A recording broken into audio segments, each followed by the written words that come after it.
Hello.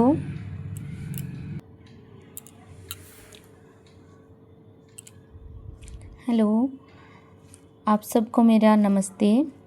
Welcome back to the channel.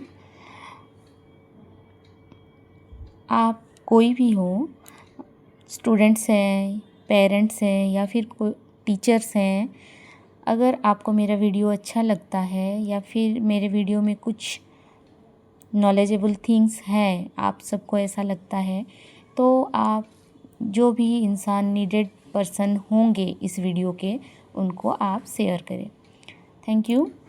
चलिए आगे बढ़ते हैं। हम लोग फिर से स्टार्ट करते हैं, कंटिन्यू करते हैं आवर फूड चैप्टर को, जो कि 5th चैप्टर है क्लास 4 का।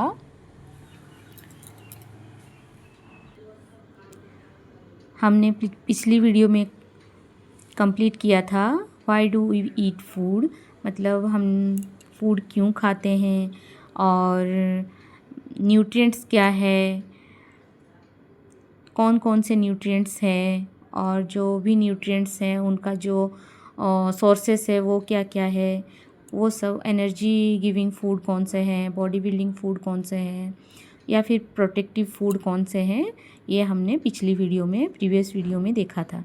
तो चलिए आज नेक्स्ट आगे बढ़ते हैं।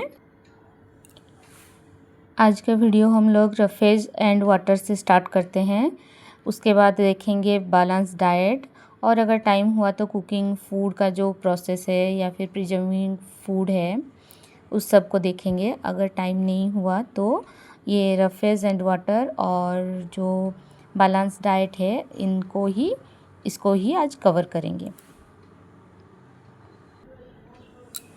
तो सबसे पहले हम लोग समझने की कोशिश करते हैं रफेज को। रफेज क्या है और कौन कौन से चीज़ को हम रफेज बोलते हैं और रफेज क्यों बोलते हैं। हम लोग आपके बुक के अकॉर्डिंग ही चलते हैं ताकि आपको समझने में आसानी हो। Some food is rich in fibre, मतलब क्या है, कुछ फूड्स होते हैं जिसमें बहुत ज़्यादा फाइबर होते हैं। This fibre is cold roughage, यही फाइबर को हम लोग रफेज बोलते हैं। लेकिन ये फाइबर क्या है ये आप सबको समझना पड़ेगा।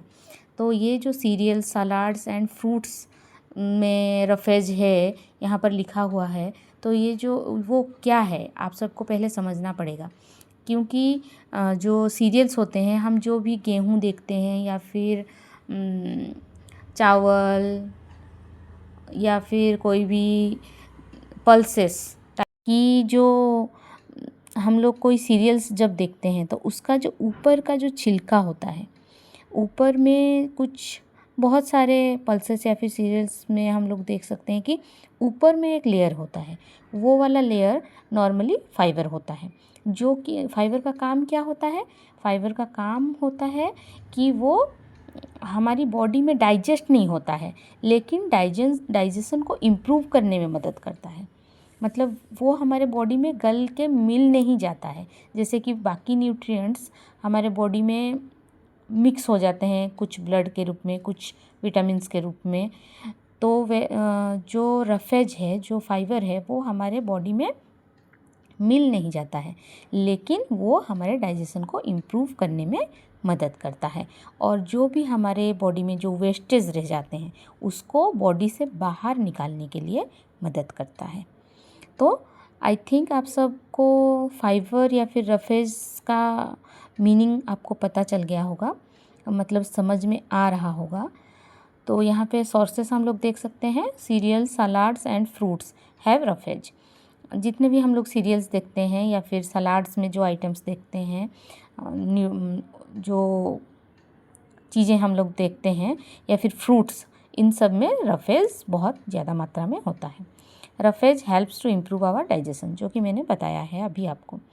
तो अभी चलते हैं, देखते हैं वाटर को। वाटर और रफेज को क्यों साथ में दिया गया है, क्योंकि फाइबर को बहुत ज़्यादा ज़रूरत होता है वाटर की काम करने के लिए, उसको प्रॉपरली काम करने के लिए वाटर की ज़रूरत होता है, और वाटर के कुछ अलग भी काम होते हैं हमारे बॉडी में।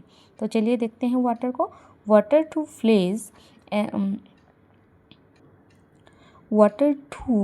Pledge an important role in cleaning our digestive system. तो क्या करता है वाटर? वाटर ऑल्सो हमारे बॉडी को क्लीन करने में और डाइजेस्टिव सिस्टम को क्लीन करने में मदद करता है। About 60% of our body is made of water. मतलब हमारा जो टोटल बॉडी आप सब देख रहे हो, जिसका जितना बड़ा बॉडी है, जिस कैटेगरी के हम लोग हैं, कोई भी टाइप का इंसान है, हर एक इंसान का जो 100% होते हैं, हम 100% का 60% जो बॉडी मटेरियल होता है वो वाटर होता है। वी शुड सो दैट, मतलब इसीलिए 60% क्योंकि हमारे बॉडी का वाटर है, तो इसी कारण की वजह से हमें प्रॉपर वाटर दिन भर में ड्रिंक करना होता है। और एटलीस्ट हमें 7 to 8 ग्लासेस ऑफ वाटर रोज़ बेसिस, मतलब डेली बेसिस पर पीना चाहिए, ताकि हम स्वस्थ रहें, हेल्दी रहें। चलिए नेक्स्ट स्टेप की तरफ हम लोग बढ़ते हैं, जो कि है बैलेंस डाइट। तो बैलेंस डाइट समझने के लिए हमको थोड़ा सा कॉन्स्टेंटली हमें समझना पड़ेगा और थोड़ा डीपली हमें समझना पड़ेगा, क्योंकि ये बहुत महत्व रखता है हमारी हेल्दी लाइफस्टाइल में, और हम कैसे ग्रो करते हैं। हर एक चीज़ में ये बैलेंस डाइट होना ज़रूरी, हमें स्वस्थ रहने में, बेसिकली हमें स्वस्थ रहने में, हेल्दी रहने में बैलेंस्ड डाइट का एक बहुत ही महत्वपूर्ण भूमिका है। सबसे पहले तो हम समझते हैं कि डाइट क्या है, उसके बाद हम लोग समझेंगे बैलेंस्ड डाइट के बारे में। तो डाइट क्या है? नॉर्मली जो हम एक दिन में कोई भी एक टाइम में जो खाना खाते हैं उसको डाइट बोला जाता है। What we eat in a day is called diet. एक दिन में हम जो भी खाना खाते हैं उसको नॉर्मली डाइट कहा जाता है। नॉर्मली तो हम लोग दिन में कुछ भी खाते रहते हैं, तो अभी हमें जानने की ज़रूरत ये है कि अगर हम जो खाना खा रहे हैं, क्या हमें उसका समझ है कि हम कौन सा खाना किस लिए खा रहे हैं।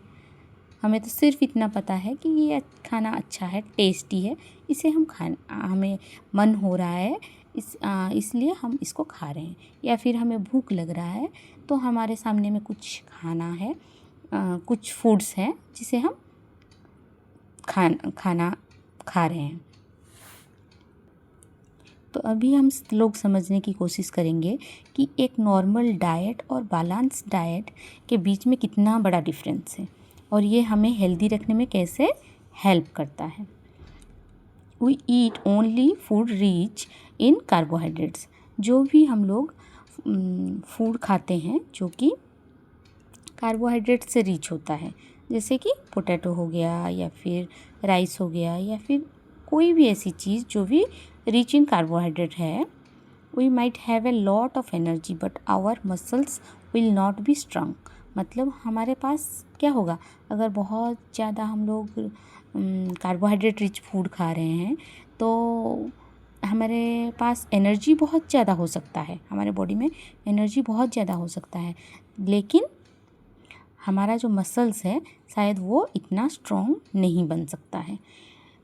If we eat only fat rich food, अगर हम लोग सिर्फ फैट रिच फूड खा रहे हैं जैसे कि ऑयल, घी या फिर बटर, इसके मतलब ज़्यादा पड़ा हुआ ये वाला चीज़, मतलब ऑयल ज़्यादा होगा, घी ज़्यादा होगा, इस टाइप का फूड अगर हम लोग खाना खा रहे हैं तो क्या होगा, वी विल गेन वेट। मतलब हमारा वेट जल्दी बढ़ेगा, क्योंकि हम लोग बहुत मोर एनर्जी टेक कर रहे हैं। But our body will not be healthy, लेकिन हमारा जो बॉडी है वो हेल्दी नहीं रह सकता। जैसे कि कोई भी एक चीज़ अगर हम लोग बहुत ज़्यादा ले रहे हैं और दूसरा चीज़ कम ले रहे हैं या फिर ज़रूरत के हिसाब से नहीं ले रहे हैं, तो हम कभी भी हेल्दी नहीं रह सकते। देन हम लोग क्या देखेंगे, A balanced diet should include all the nutrients in the right amounts for our body to stay healthy and strong. तो इस लाइन में हमें क्या बोला जा रहा है कि एक बैलेंस्ड डाइट वो होगा जिसमें हम लोग ऑल टाइप्स ऑफ न्यूट्रिएंट्स को एक राइट अमाउंट्स में इंक्लूड करेंगे एक प्रॉपर अमाउंट, जो भी मतलब न्यूट्रिएंट्स मतलब जो भी कार्बोहाइड्रेट हुए, फैट्स हो गया, प्रोटीन्स हो गया और विटामिन्स एंड मिनरल्स हो गए, इन सभी को हम लोग एक प्रॉपर राइट अमाउंट में, अगर हमारे जो डेली बेसिस का जो डाइट होता है उसमें अगर हम लोग इंक्लूड कर रहे हैं, मतलब डाल रहे हैं, जो चीज़ जितना चाहिए। और टाइप ऑफ पीपल्स मतलब जैसे कि कोई का हर एक इंसान सेम काम नहीं करता है और हर एक इंसान की सेम नीड्स नहीं होते हैं न्यूट्रिएंट्स को लेके। तो कोई बैठ के काम करता है जिसको ज़्यादा एनर्जी की ज़रूरत नहीं है, कोई बहुत ज़्यादा एनर्जी लगा के काम करता है, जैसे कि कुछ लेबरर्स हो गए या फिर जो बढ़ते हुए ग्रोइंग चिल्ड्रंस होते हैं, उनको एनर्जी की बहुत ज़्यादा ज़रूरत होती है। तो ये जो कुछ काम को देखकर डिवाइड किया जाता है पीपल के, मतलब जो पर्सन के हिसाब से, कि वो पर्सन कितना काम कर रहा है, वो बच्चा है कि बड़ा है, इस टाइप को, इस सभी चीज़ को नज़र में रख के हम लोग एक बैलेंस डाइट तैयार करते हैं कि एक इंसान को, एक प्रॉपर इंसान को उसके वर्किंग लाइफस्टाइल के हिसाब से उसको क्या क्या चीज़ चाहिए होता है, कौन कौन से न्यूट्रिएंट्स उसको किसकी कितनी मात्रा में चाहिए होता है, तो इसको बैलेंस डाइट बोला जाता है। तो आई थिंक आप सबको बैलेंस डाइट और जो रफेज एंड वाटर का जो पॉइंट है, ये दोनों ही पॉइंट आपको बहुत अच्छे से समझ में आए होंगे। और अगर आप सबको ये एक्सप्लेनेशन अच्छा लग रहा है तो प्लीज़ कमेंट में ज़रूर बताएं। और ये वीडियो ज़्यादा लेंदी ना हो इसलिए मैंने इसको यहीं पर स्टॉप कर रही हूँ। और नेक्स्ट वीडियो में आपको मैं जो फूड कुकिंग का प्रोसेस है और प्रिजर्विंग फूड का जो प्रोसेस है, उस 2 पॉइंट को मैं समझाऊंगी। Thank you so much. और अच्छे रहें, स्वस्थ रहें, खुश रहें, बहुत हेल्दी रहें, ताकि आप लाइफ में बहुत अच्छे ग्रो करें। Thank you so much. Bye bye.